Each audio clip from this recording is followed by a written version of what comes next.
بسم الله. النهاردة نحل التقييم الأسبوع السابع تاريخ أولى ثانوي. يلا نبدأ. بسم الله. ارتبطت مقاومات الصناعة في مصر القديمة ب نهر النيل، استثمار الموارد، موقع متميز، تنوع المناخ. لا، صناعة يبقى استثمار الموارد، أما نهر النيل موقع متميز وتنوع المناخ دول كلهم زراعية وتجارية. السؤال التاني: تعددت أدوار الدولة في التنمية الزراعية في مصر القديمة، يخرج عن دورها في التنمية الزراعية. يعني اللي ما حصلش هو منح الفلاحين أجورهم نقدا. لأ، هما مدوش الفلاحين أجور نقدا. قامت إدارات للشؤون، أيوة، وده استراتيجية مواجهة الأزمات، وقامت مشروعات الري والصرف. السؤال التالت: أي من عواصم مصر القديمة ساهمت الحكومة المركزية في تحقيق النهضة الزراعية من خلال إقامة مشروعات الري والقرب منها؟ يعني إيه العاصمة اللي الحكومة المركزية ساعدوها في إقامة نهضة زراعية؟ طبعا الستاو. تمام. السؤال بعد كده مقال بيقولك ساهمت الحكومة المركزية في تنمية الصناعة للبلاد في مصر القديمة. حدد جهود الحكومة المصرية القديمة في ذلك. أول حاجة إنشاء الورش والمصانع الحكومية، وتوفير المواد الخام، وتدريب العمال والحرفيين، والإشراف على الجودة. تمام. خش في السؤال اللي بعده. دلل على صحة العبارة التالية: تعددت أنواع الصيد في مصر القديمة. أيوة فعلا، بسبب الصيد في البر مثل صيد الخذلان واللحوم، والبحر مثل صيد الأسماك، والجو مثل صيد الطيور. تمام. خش في المجموعة التانية.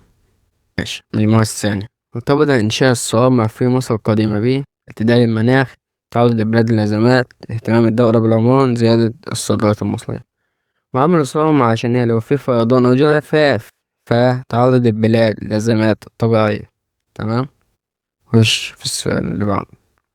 مثل صيد البر عند المصريين القدماء أحد مظاهر التقسيم الطبقي، التنمية الاقتصادية، ترفيه لعامة المصريين، كسب مال العيش. لا، الصيد البردي ده عمل تقسيم طبقي عشان الأغنياء بس هم اللي كانوا بيقوموا بيه. تمام. ما كانش كسب مال العيش عشان الفقراء ما كانوش بيعملوه، كان أغنياء بس. أي من ملوك مصر القديمة سعى لإقامة نهضة زراعية خلال عصر الدولة الوسطى؟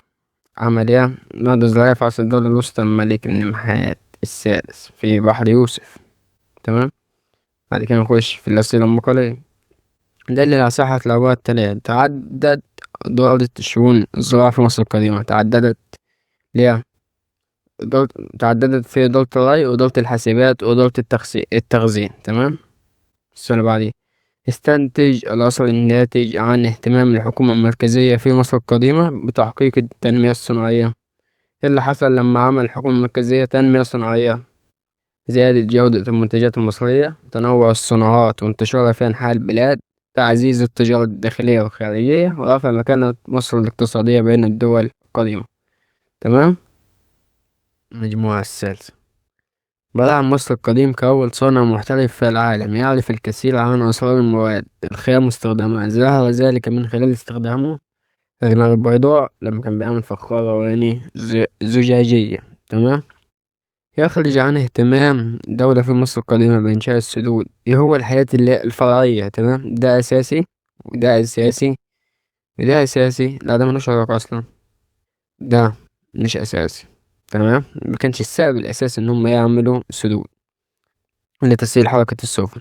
السؤال التالت: ارتبطت تقنية مصر القديمة معظم الصناعات الذهبية لأغراض سياسية دينية واقتصادية، علمية وسياسية اقتصادية وعلمية. ارتباط الدكان المصري ده كان أسباب دينية واقتصادية، عشان المعابد اللي كانوا بيعملوها بالذهب، والتوابيت، واقتصادية عشان كانوا يبيعوها وكده. تمام. خش في المقال.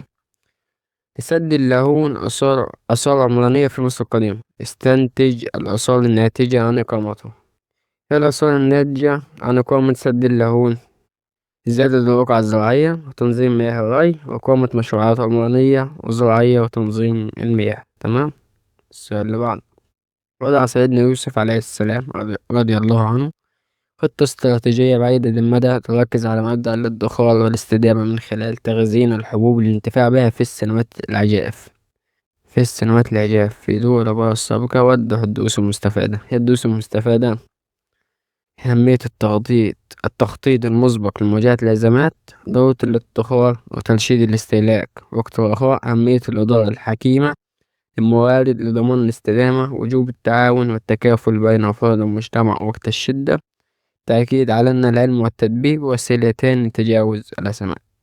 كده نكون خلصنا الفيديو. أتمنى يكون الفيديو عجبكم، تدوسوا لايك وتشتركوا بالقناة عشان يصلكم كل جديد. السلام عليكم ورحمة الله وبركاته.